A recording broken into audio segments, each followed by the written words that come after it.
D'abord, il y a 2 positions. Il y a ceux des footeux, des gens, Mmh. impliqués, qui le vivent et c'est normal, je respecte. Ensuite, il y a ceux qui se foutent du football, mais Mmh. qui, à cette occasion, la coupe du monde, c'est toujours un événement Ouais. majeur et du coup, on est une grande famille. Pour Là, moi, le ça, c'est les pires. non, Mais non, moi continuez. moi, j'ai un problème avec Mmh. le fait Les que ce soit au footix, on Qatar. appelle ça. Moi, mon rêve a été cassé par le Qatar. Dans 4 ans, je reviendrai. Je reviendrai dans la maison. Là, je ne suis pas dans le coup. Donc, D'accord, parce que le Qatar. ah oui, je trouve que Et il n'y a pas un Mais moment où, quand l'équipe, même, vous vous êtes dit, bon, allez, je vais faire abstraction du Qatar, parce que cette équipe de France, ce l'histoire est rêve incroyable. est souillé dans ma tête, hein. Ce rêve D'accord. est souillé par cette situation, dans ce pays, dans ces conditions-là. J'estimais que le foot avait droit à échapper à ce genre de danger D'accord. financier où on s'incline devant Mmh. un pays qui n'est pas une référence ni morale ni politique. Et malgré tout, bon, le sport, c'est le sport. On ferme Ouais. les yeux. Le principal, Il c'est n'y de a pas eu un participer. incident au Qatar. C'est la première fois que ça arrive lors d'une Non, Coupe mais du le Monde. fait qu'on Pas soit dans un ce incident. pays-là, c'est une honte pour le C'est qu'il n'y a football. pas eu un supporter anglais interpellé. Non, Ça mais n'est c'est jamais une arrivé. première. Je ne Ah oui, parle ils ont pas pas de- de bière. je ne Mais parle oui. même pas, je ne parle même pas d'ordre public. On s'est agenouillé devant ce pays pour des raisons financières et on a D'accord, été bon, acheté, on d'accord. s'est vendu comme des putes Ok. pour aller Bon, là-bas. bah, bravo. Donc à partir de là, le rêve est cassé. Je Mais vous suivrai faites le quoi match, dimanche à 16h? Voilà. je ne regarderai pas cette finale. Vous faites Je quoi? me réjouirai si la France gagne.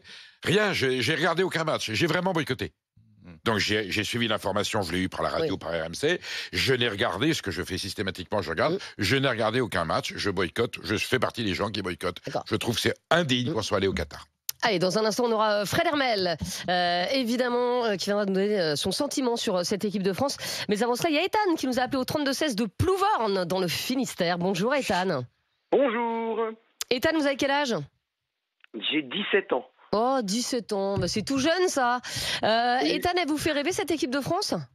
Ah oui, oui, elle me fait rêver parce que elle contourne tous les pronostics qu'on avait sur elle à chaque grande compétition. C'est-à-dire que à chaque fois, on la voyait sortir en phase de poule et dans cette Coupe du Monde-là plus précisément, parce qu'on avait des blessés, parce qu'il y avait la polémique Giroud-Mbappé. Il y avait plein de choses qui faisaient que cette équipe de France, pour beaucoup de monde, et pour plus que d'habitude, n'avait même pas passé les phases de poule. Et elle réussit à aller en finale. Pour moi, elle a pas vraiment, elle a galéré dans cette compétition, mais moins que ce qu'on aurait pu penser. On avait quand même une phase de poule qui était plutôt Oui. facile, j'aime pas ce mot, mais Bah, abordable. si, on va dire. c'était abordable. Et puis après, c'est vrai qu'en huitième, il faut quand même pas oublier on est tombé contre la Pologne. Et puis ensuite, bon, l'Angleterre, formidable. Mais bon, le Maroc en demi-finale, même avec tout le respect qu'on doit aux Marocains, bon, c'est pas le Brésil, quoi. Ouais. C'est-à-dire que ça a manqué quand même. Ouais, mais Moi, ça a je joué trouve, super ça a bien, manqué ça de a joué grosses super affiches, bien. quoi. Ouais, mais ça jouait super bien. Il y a une super équipe au Maroc. Hein, et Oui, mais c'est pas ce que je vous dis. j'ai moins Dans le eu Brésil. peur. J'ai moins eu peur dans le France-Maroc que dans le France-Angleterre. Mais Mais j'ai oui. quand même été stressé. D'accord, mais en tout cas, elle vous procure des émotions, cette équipe de France. Ah oui, beaucoup d'émotions. Et pas qu'à moi. Quand on voit sur les Champs-Élysées et nombreuses personnes qui y sont. Alors, je parle pas des débordements parce que bon, voilà. Oui, mais bien sûr.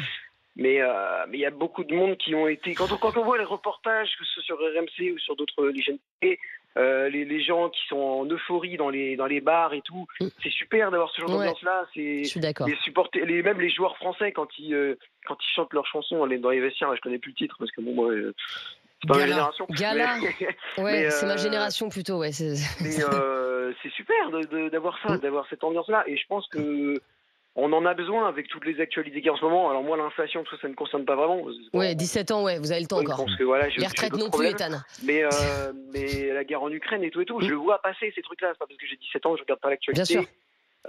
Les clichés habituels sur le jeune de 17 ans qui regarde les Non, non, je vidéos. rigole, Ethan, mais voilà, la retraite entre 64 et 65 ans, vous êtes moins mobilisé, on va dire, que Bah, peut-être c'est- vos oui, parents, non, vos c'est- grands-parents. ouais.